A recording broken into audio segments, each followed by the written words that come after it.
Welcome back. Automania. This is automotive for you. The newest automotive information just for you. 2018 Porsche Panamera 4S. This new Panamera matures that shape, and bends the roofline to more agreeable angles. Some extraneous sculpting across its low hood aside, it looks exactly like what you'd have expected before we saw the first Panamera. It limbos lower. The Panamera's roof sits almost an inch closer to the ground. It spreads out more than an inch wider. It perches on a wheelbase 1.2 inches longer than before. Porsche says the fly line, the one that moves your eye over its sinuous fenders, should remind you of some other car it builds.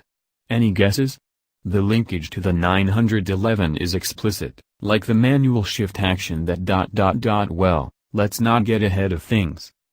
A certain VW-ness creeps into the thickness of the pillars and their angles, but by the time the Panamera resolves it all with a slim line of tail lamps at its extravagantly hippie rear fenders, it's forgotten. While your car's poting, know this Panamera 4S has some fill-ups to distance it from the turbo. Yes, it has turbos, but before we kill some joy, the 4S has a single-piece deployable spoiler and round pipes.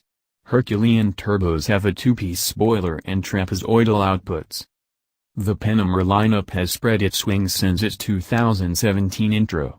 The sedan comes as a turbo, with a heady 550 horsepower twin-turbo 4.0-liter V8 and all-wheel drive and a 3.6-second 0 to 60 miles per hour time.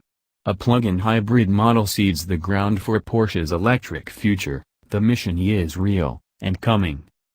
Porsche stuffs the Panamera 4S with a twin-turbo 2.9-liter V6, up 20 horsepower from the prior 6 for a total of 440 horsepower and 405 pounds-to-foot peak torque. Hits at 1,750 revolutions per minute and doesn't let up until 5,500 revolutions per minute, a compelling plateau not unlike the one reached by the second season of The Walking Dead.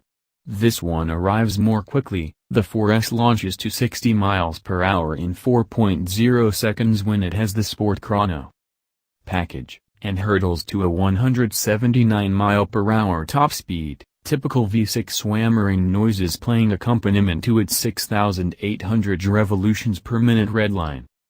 No manual here, just a brilliant automatic. Leave the new 8-speed dual-clutch automatic in manual mode, and the Panamera 4S lights off that redline like a Zambelli family July 4th picnic.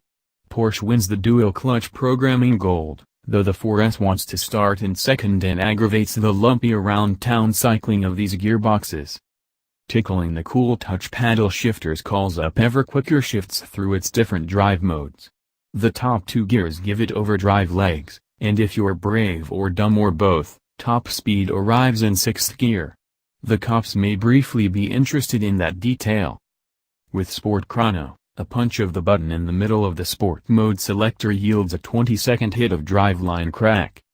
Shifts get faster than in Sport Plus mode. The 4S strains at the leash, then it relaxes after you've disassembled some traffic. Hit it again. And again. This nurse responds when you hit the call button. Along with torque-shifting all-wheel drive, the 4S stock slide away at pieces to help it stick to the ground or peel sections of it away when duty calls. In front, it pedals aluminum double wishbones with a hydraulic damper on the bottom wishbone, and a subframe for suspension and steering to isolate for better tracking. The rear has wishbones too. All Panameras come with electronically controlled dampers that toggle via a slick console screen, but this is Porsche. When in doubt, add grip and complexity. A torque vectoring rear differential knows when to give one tread more attention. Rear wheel steering moves those tires up to 2.8 degrees in the opposite direction of the front's below 30 miles per hour, because parking at Costco is apparently a new black magic. The Panamera hatchback doesn't swallow as much as an SUV, of course. There won't be any jamming of college-grade furniture with unpronounceable names in any prolapsed cargo hold. Every religion's god invented a form of U-Haul for a reason. Even atheists are in on that one. Until the Panamera Sport Turismo finally takes fleshy form, this Panamera does the trick. 4 tennis bags with clay-soaked shoes fit with the rear seats up. If only the Aston Rapide were this useful. Porsche counts 17.4 cubic feet back there, and folding down the back seats opens up 46 cubic feet of space. That back seat space seems mildly less open than before. It's a trade-off well worth the gains in style. The greenhouse sits closer to my sidehead and the panoramic glass does too, but knee room is plush and the twin-door center console came slathered in carbon fiber trim.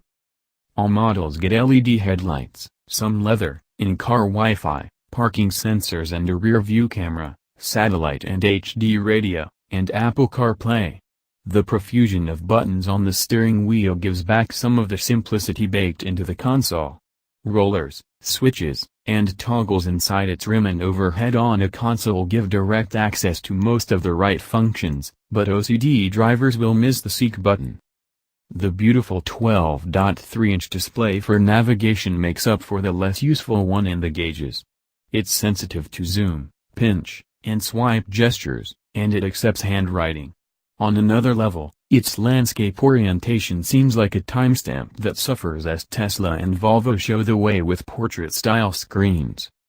A degree of self-driving hardware lets the Panamera stop and go with traffic, and can change lanes when all's clear.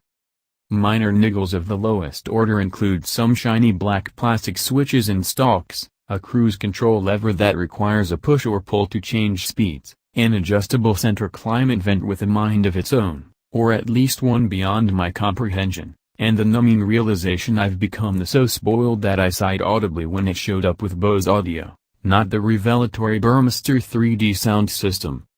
Okay, that's all Automania. See you at the next automotive info, and thank you for watching. Automotive for you.